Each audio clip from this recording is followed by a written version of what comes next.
ओम श्री गणेशाय नमः। नमस्कार साथियों, हम आपके लिए लेकर आए हैं करवा चौथ की संपूर्ण कथा। बहुत समय पहले की बात है। किसी साहूकार के 7 बेटे थे और उसकी एक बहन करवा थी।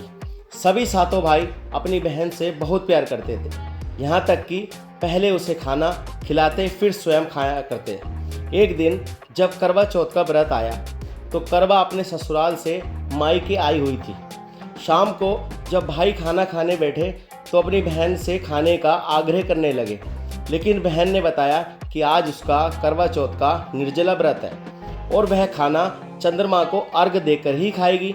अपनी बहन को भूख प्यास से व्याकुल देख सबसे छोटे भाई ने पहाड़ी पर जाकर एक दीपक जला दिया और उसे जलने की ओट में रख दिया।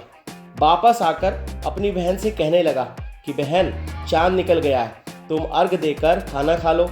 करवा भागी भागी अपनी भाभीियों के पास गई और कहने लगी, भाभी चलो, चांद निकल गया है, अर्घ देकर खाना खाते हैं। भाभियाँ सारी बात जानती थीं।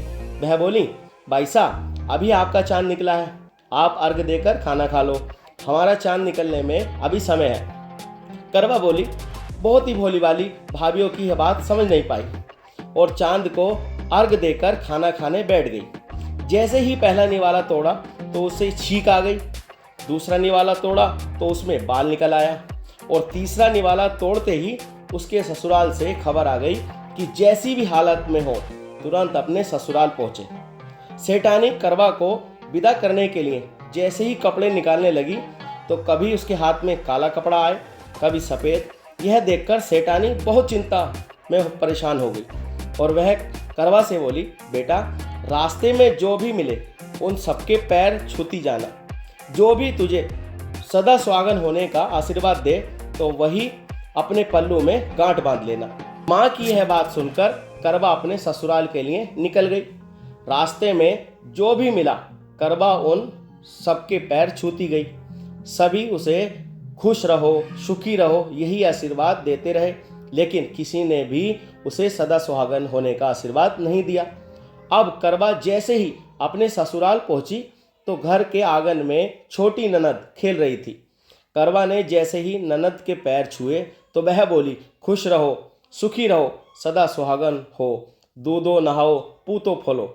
छोटी ननद के ऐसे आशीर्वाद देते ही करवा ने अपने पल्ले का गांठ बांध लिया। जैसे ही वो अंदर गई तो देखती है आंगन में उसके पति का शव रखा था और उसे ले जाने की तैयारियां की जा रही थीं। देखते ही करवा रोने लगी, विलाप करने लगी और कहने लगी, मैं इन्हें कहीं नहीं ले जाने दूंगी, इन्हें कहीं मत लेके जाओ।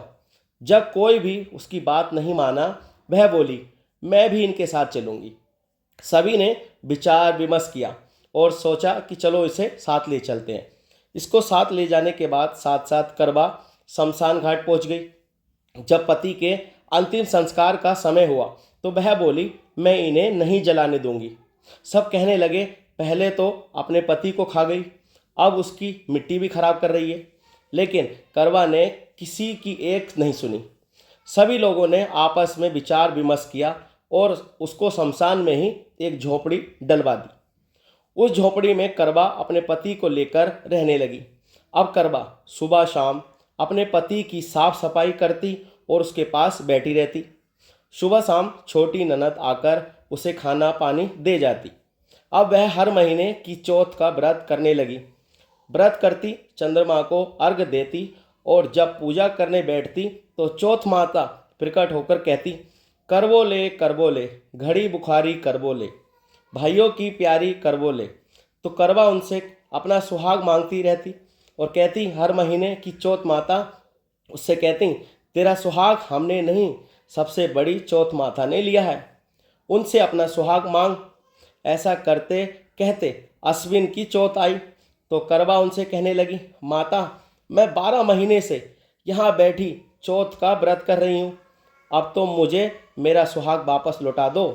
तब अश्विन की चौथ माता करवा से कहने लगी, तेरा सुहाग हम नहीं लौटा सकते, तुझसे बड़ी कार्तिक की चौथ माता नाराज है। यदि तू अपने पति के प्राण वापस चाहती है तो उसके पैर पकड़ लेना और उनके पैर छोड़ना मत, 16 श्रृंगार का सारा सामान तैयार रखना। ऐसा कहकर चौथ माता अंतर ध्यान हो गई। जब कार्तिक की बड़ी चौथ आई, करवा ने अपनी छोटी ननद से 16 श्रृंगार का सुहाग का सारा सामान मंगवा लिया। जब ननद ने जाकर माँ को यह बात बताई तो सास बोली, पागल हो गई है, जो मांगती है दे दो। छोटी ननद सुहाग का सारा सामान लाकर करवा को दे देती है। अब वह करवा चौथ का व्रत रखती है, चंद्रमा को अर्घ देती है और जैसे ही जोत करी तो चौथ माता उसके सामने प्रकट हुई। करबोले घड़ी बुखारी करबोले, 7 भाइयों की प्यारी करबोले, दिन में चांद उगाने वाली करबोले।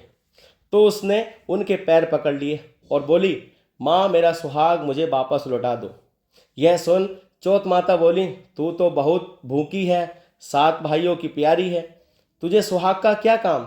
तो करवा कहने लगी, नहीं माता, मुझसे बहुत बड़ा पाप हो गया, मेरे सुहाग को मुझे वापस लौटा दो। माता मैं आपके पैर तब तक नहीं छोड़ूंगी जब तक आप मेरा सुहाग वापस नहीं लौटा देंगी। यह सुनकर चौथ माता ने एक एक कर सुहाग का सारा सामान मांगा और करवा उन्हें सारा सुहाग का सामान एक एक कर देती रही। तब चौथ माता उससे कहने लगी, तुझे जरूर व्रत करने की सारी विधि सब बात कोई समझा के गया। तो करवा कहने लगी, नहीं माता, मुझे तो हालातों ने सब कुछ सिखा दिया, आप बस मेरा सुहाग मुझे वापस लौटा दें। चौथ माता ने अपनी आंखों से काजल निकाला, उंगलियों से मेहंदी और मांग से सिंदूर निकालकर उसे करवे में घोल दिया और उस जल से उसके पति को छींटा लगाया। छींटा लगते ही उसका पति जीवित हो गया। जाते जाते चौथ माता उसकी झोपड़ी में लात मार गई, जिससे उसकी झोपड़ी महल में बदल गई। करवा के सब सुख आनंद हो गया। शाम को जब छोटी ननद भाभी के लिए खाना लेकर आई तो देखती है भाभी की झोपड़ी तो कहीं है ही नहीं, उसकी जगह एक बड़ा सा महल खड़ा है। उधर करवा छोटी ननद के आने की प्रतीक्षा कर रही थी। छोटी ननद को आता देख करवा दौड़ी दौड़ी उसके पास गई और कहने लगी, देखो भाई साहब, आपका भाई जीवित हो गया है, घर जाओ और माता जी से कहो कि गाजे बाजे के साथ हमें लेने आए। छोटी ननद दौड़ी दौड़ी माँ के पास गई और कहने लगी, माँ माँ भाई जीवित हो गया। माँ कहने लगी, अब तक तो वह भाभी ही थी, अब तेरा भी उसके साथ साथ दिमाग खराब हो गया है। नहीं नहीं माँ, मैंने अपनी आंखों से देखा है, भाई ये वो जीवित हो गया है। यह सुन माँ और बेटी दोनों गाजे बाजे के साथ अपने बेटे और बहू के पास पहुँचे। बेटे को देख सास बहू के पैर छूने लगी और बहू सास के पैर छूने लगी और कहने लगी, माताजी देखो, आपका बेटा जीवित हो गया। सास बोली, बहू मेरा बेटा नहीं, तेरा पति जीवित हो गया। मैंने तो साल भर पहले ही इसका अंतिम संस्कार कर दिया था, यह तो तेरे भाग्य से वापस आया है। हे चौथ माता, जैसे पहले साहूकार की बेटी के साथ किया वैसे किसी के साथ मत करना। तो साथियों, ये थी करवा चौथ की व्रत कथा। उम्मीद है आपको पसंद आई होगी। चलिए मिलते हैं ऐसी और अनेक वीडियो के साथ, तब तक अपना ख्याल रखिए, सुरक्षित रहिए। जय श्री कृष्णा, राधे राधे।